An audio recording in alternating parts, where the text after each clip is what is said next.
everybody, welcome back. As promised, I said that I was going to record another sit down video, and today's title is green flags to look out for entering a new hygiene role. So if you are new to my channel, I'm Jessica, or aka Jessie B. I'm a registered dental hygienist, and I like to give tips in the field, off the field, in school, those who are trying to get in school about dental hygiene and other things, but mainly dental hygiene because that is my career for now, wink wink. And I just like to help people out, regardless if they are starting school, regardless if they're just entering the field. I like to give my tips, in my opinion, quote unquote, in my opinion, on the ins and outs of dental hygiene. This is strictly based on my experience in the dental hygiene field. I've been working as a dental hygienist for 2 years now. Woo, woo, woo.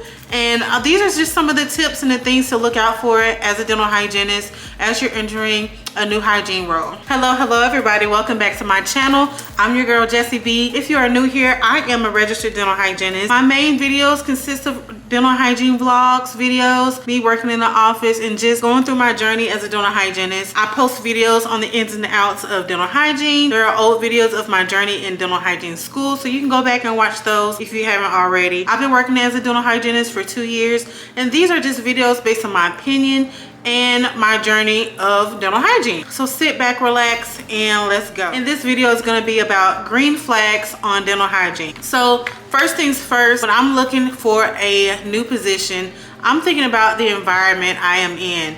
When you are working 4 to 5 days a week, 8 hours a week, 8 hours a day, you want an environment that is going to be conducive to your health, your mental state, your well-being, everything. So when you are working for any type of job, but more specifically dental hygiene, you definitely want some place that is going to be conducive to your health in a positive way, okay? So you want to make sure that the staff gets along, there's not drama, and if there is drama, how do you guys go about it? How do you guys resolve it? Do you always have to take it to a higher authority, or can you resolve it in-house before it gets to HR, before it gets to the CEO or whoever? How do you resolve issues in the workforce? Because honestly, let's be real, the dental field is a very, I want to say, scary place, quote unquote. Patients already coming in with super anxiousness, anxiety, and dental phobias. So with that, you have, angry patients. They're mad about their bill. They're saying insurance has billed them for such and such. So you already have this stress from the patients. Then you turn around and have stress from your employees or your cohorts. Guys, like, we can't do this every day. So how do we go about it? So when you're looking for a new role, it's important to literally ask them, how do you deal with drama? Is there any current drama that I need to watch out for? How does the doctor handle drama? Because the doctor is the leader. You are still a provider, but at the end of the day, the doctor is the doctor. How does the doctor deal with situations? How does the doctor calm patients down when the patient might have an issue with you as the dental hygienist? Things happen. You need to know how people go through these measures. How do they go through crisis, okay? Because that's important, especially for me. I don't deal with drama, okay? Don't like it, don't love it, none of that. So I need to be able to be comfortable every single day, 4 to 5 days a week, 8 hours a day. When I go to work, I want to leave work happy, okay? Leave the drama there if I need to, but hopefully the drama won't be there from the jump. A positive work environment is just super, super important. I like to be positive. I like to see patients happy. I like teamwork. I love when people work together. Of course, hygiene is kind of like a recluse role when it comes to like the whole dental field, because the doctor is working with the DA, and mainly the front desk is, speaking to the patients and the doctor and the DAs about treatment planning and all of that. So really, we're kind of on our own. But of course, we're still a team at the end of the day, and I think it's just super important that we are making sure that we are happy clocking in and happy clocking out, okay? You have to keep in mind that, the work environment not only affects you, but your patients. People can tell when you're not happy. You might be a gentle cleaner, but when you get mad, you might be rough on the edges, rough on the calculus, rough on the gums, and people don't like that. And that can definitely, affect things. Your patient might not come back, or your patient might complain. So it's important that you are cognizant, of course, as to the environment you're in, so that doesn't translate to how you perform as a provider, as a dental hygienist, okay? So that's number one. So you want to find a positive environment. Number two, green flag. Does the company have updated equipment, updated technology, updated instruments? Because at the end of the day, you're not cleaning with your hands, you're cleaning with instruments, and your hands are holding those instruments. Are those instruments rusty? Are they bent? Are the Cavitrons new? Are they older? Many times have you fixed the Cavitron? Is this an ongoing thing? Is this Cavitron not working? I love to see a new Cavitron. I love to see new instruments coming in. What is the budget, okay? Positive things that help you as a clinician do your job at the end of the day, okay? That's a green flag for me. New instruments. The budget, the hygiene budget is always ongoing. It's increasing. They're not trying to deduct things. They're not trying to shortcut things. Oh, you don't really need that Cavitron tip. You don't really need that new cassette. Like, please, I need to do my job. I need it. I need it. Matter of fact, double it, okay? Because things break, okay? You're not always gonna have sharp instruments. You're not always gonna have a perfect Cavitron. Sometimes things get broken. It's okay. That's how dentistry is. I think I dropped something last week. It is what it is.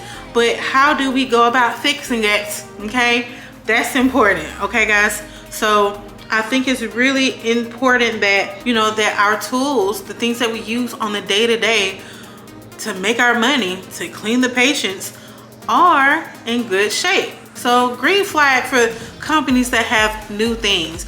You're in school, you know what you like, you know how things are supposed to run. So take that with you. You're not supposed to have these broken things. And God forbid, you go to an office that has film. You have to develop film for x-rays. No ma'am, I barely like the x-ray on the wall. Give me a Nomad. That's what I like. But that's just me, okay? My opinion. To me, the Nomad is the best thing in the world. You don't have to swing that long boom out across the patient and all of that. But I understand x-rays, whatever. We can get to that later. But to me, I like it more. That's just me. So green flag, new instruments, newer technology. Things are constantly getting updated. There's a team that help you update things, or there's an IT team to help you with the systems. Sometimes systems do go down. It's part of it. But is there somebody that's going to turn around and kind of help you out? Get this back up running so we can continue on with our day.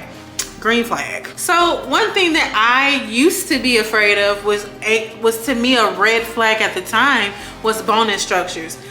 For me, bonus structures to me in the back of my mind is like, oh, they just want to sell stuff. They want me to sell this pen to this patient. You know what I'm saying? Like, no. But as I go on, there are companies out there that aren't worried about selling products. They strictly want you to focus on making sure your patient is well taken care of, standardized care, making sure each patient doesn't have a textbook treatment plan, but they have an individualized treatment plan to make sure that patient's health is customized to their needs. And I think that's super important. So for that, to me, is amazing.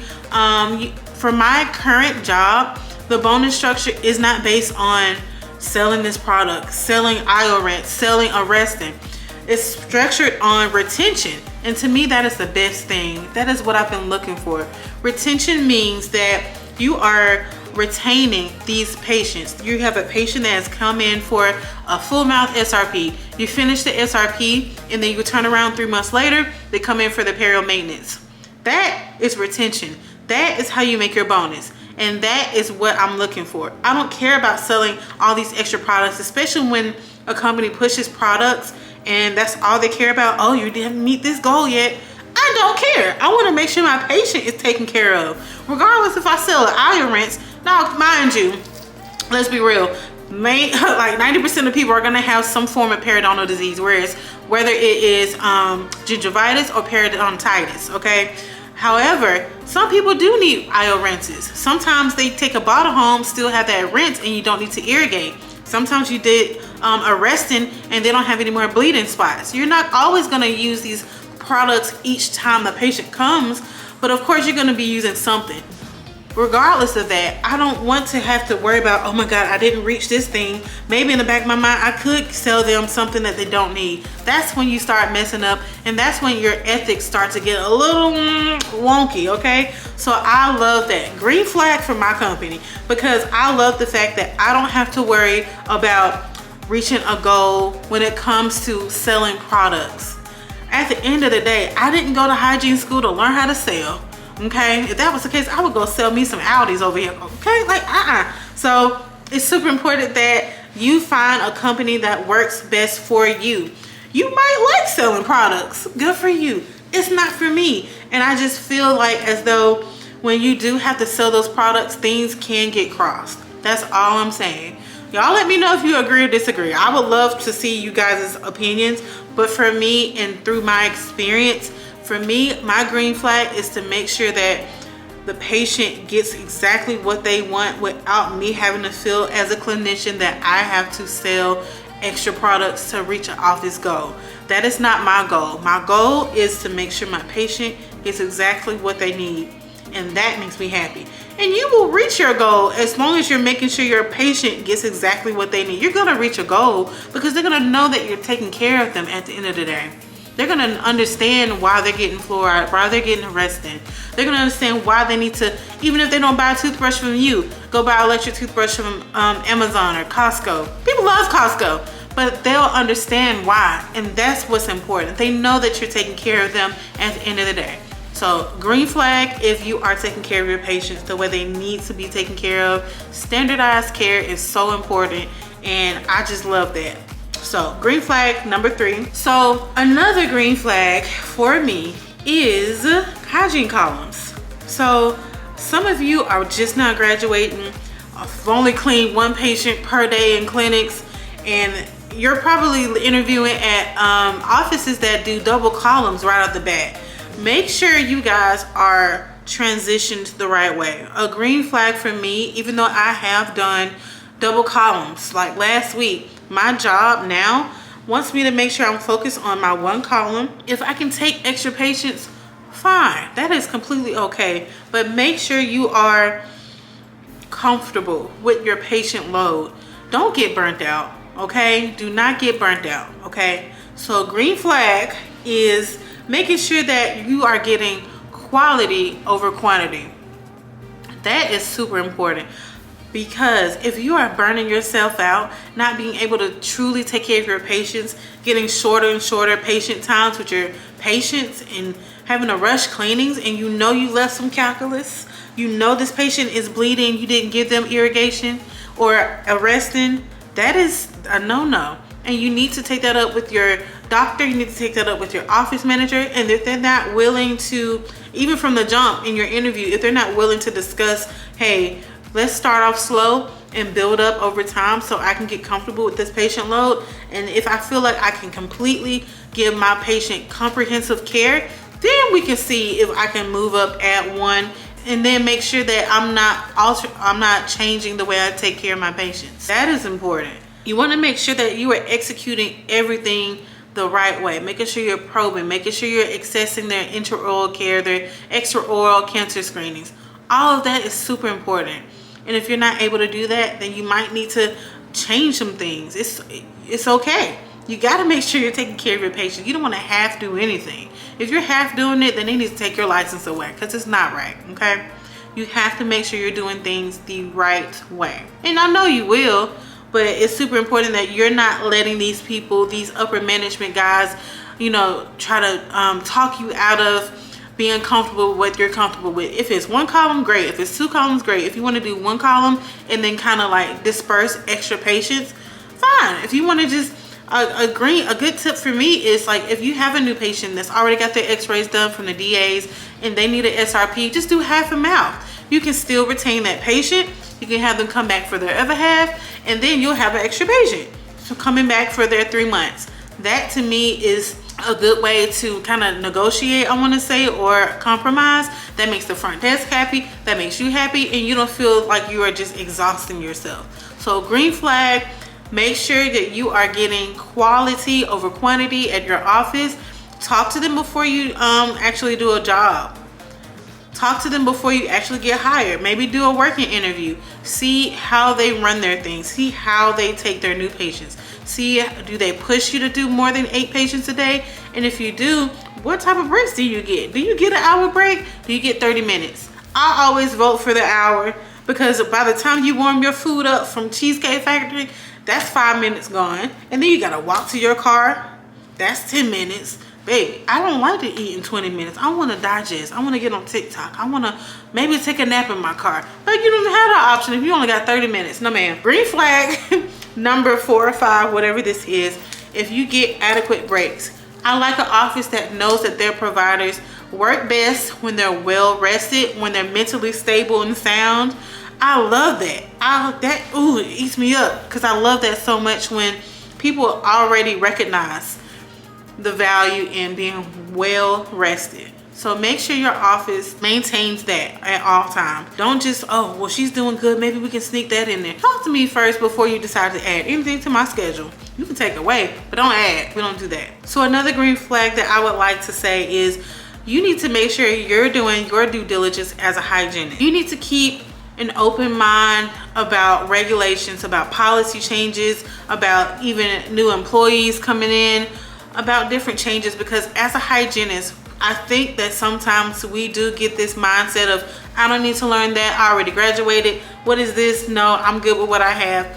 Things change, instruments change, systems change, people change, policies change. And I think it's super important that we keep an open mind, because sometimes we can definitely shut people down real quick. And I know we are the end all be all. We are so smart, but it's important to, if we want to stay the best hygienist that we can, we have to keep up with the times. We have to keep up with new policy changes and whatever changes that might come. Now, mind you, we are also good negotiators. We know how to talk people into getting their fluoride, right? So same thing. Maybe there is something that we can, talk about when policies are optional for discussion.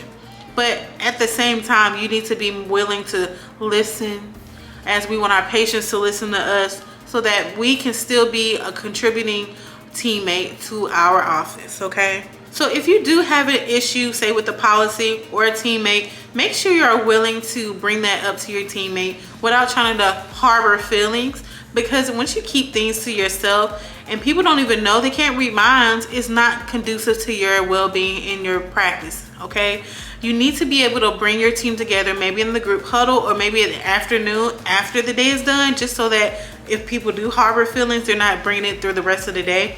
But bring it up to your teammates, because green flag, hello, communication. You gotta communicate, guys. You have to communicate. Use the mouth that God gave you and communicate wherever ideas you might have. Bring it up to the doctor or the office manager. They're here to support you guys. At the end of the day, they're not your enemy. Office managers can be your friend if you talk to them. Like I said, they can't read your minds, but you have to let them know what's going on, okay? We are adults at the end of the day. If you're not communicating, you can't blame somebody for not knowing. So green flag if you are communicating. If you're not, yellow flag, well, let's work on it. Another green flag that I think is just the bee's knees is to be a support system for those around you, those who you are working with and for. To me, I always say this, for those who are OGs, VAs are the bread and butter of the office. They are the ones that truly keep the office as a well-oiled machine. And I truly think that if you do have downtime, if you do see something, say something or do something, if you see a DA working their tail off and you know something needs to be done and you are able to do it in the right way without messing anybody up, ask them or just go ahead and do it. Like if you have that relationship with the DA, just go ahead and take out the trash or load the autoclave or get this high speed out the way and put it up to be cleaned. Stuff like that really helps the office. It helps the environment. It keeps it positive. They're like, oh man, this hygienist isn't stuck up, because we do get a bad red flag.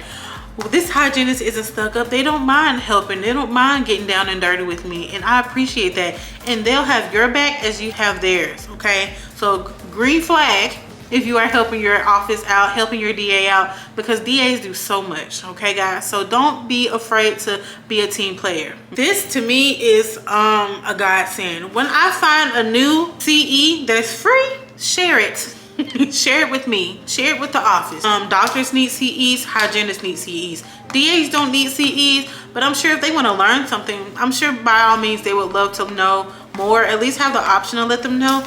But sharing CEs, to me, green flag, because you don't need, in Georgia right now, we just renewed our license. We got another 2 years, glory be to God. But for those who want to slowly accrue their CEs so they don't have to rush for the last year to do it, I would highly recommend just go ahead and start going to these classes. Go ahead and start doing these lives, because CEs are necessary to keep your license. Okay, so green flag, if one, you are going ahead and doing your CEs so you don't have to worry about them, and two, you are not gatekeeping. You are giving out information so people can also get their CEs done. It's no cost to you, it's free, and it doesn't cost anything to be nice. So green flag for you if you are doing that and helping out your team. So lastly, in conclusion, just make sure you are keeping an open mind, being aware that there is good and bad in every office. There is no perfect office at the end of the day. Just like you're not a perfect hygienist, but we strive to be the most perfect hygienist in the world, there are things that we fall short of. So the same thing with our doctor, with our manager, with our DAs, with our front desk, patient coordinators, whoever. There are gonna be things that you're not gonna like necessarily, but you have to be willing to work with it. And maybe down the road, whatever it is, maybe we can fix it. But it's super important that you are aware of that and you don't hold people to the fire when they do fall short, because we all fall short at the end of the day. Definitely ask questions. Make sure you are getting all the information that you can when you're doing your interview, when you're doing your working interview, so that you are well aware of what's going on, so you don't feel like you made a mistake once you started working with the team. Do a working interview if you can, if they allow it, or just shadow someone. Shadowing is still a really good way to get information from your team, or future team rather, just so you can see how the office runs, especially if you're a new grad and you don't really know what to look out for. I would definitely look into doing a working interview. For me, I don't really care. I know what I like and I know what I don't like. I do like to shadow as opposed to working interview, just to see, because sometimes I don't want to work. I just want to see how things go and see how other people operate, because you can still learn from other hygienists too. So all in all, I hope you guys enjoyed those green flag tips, green flag ideas. I will be posting another video soon for you guys to follow, so keep up. Please like, comment, and subscribe for more. If you have any dental hygiene questions, concerns, if it's dealing with school, how to get into school, what to look out for, or if you're a new grad, what to look out for when it comes to working. If you have questions about Georgia licensing, let me know. And if I don't know, I will definitely point you into the right direction, because I got all the resources for you, baby. So with that being said, thank you guys for watching. I love you guys. Y'all are so sweet. You're gonna give me a cavity. I love you guys, and I'll talk to you soon.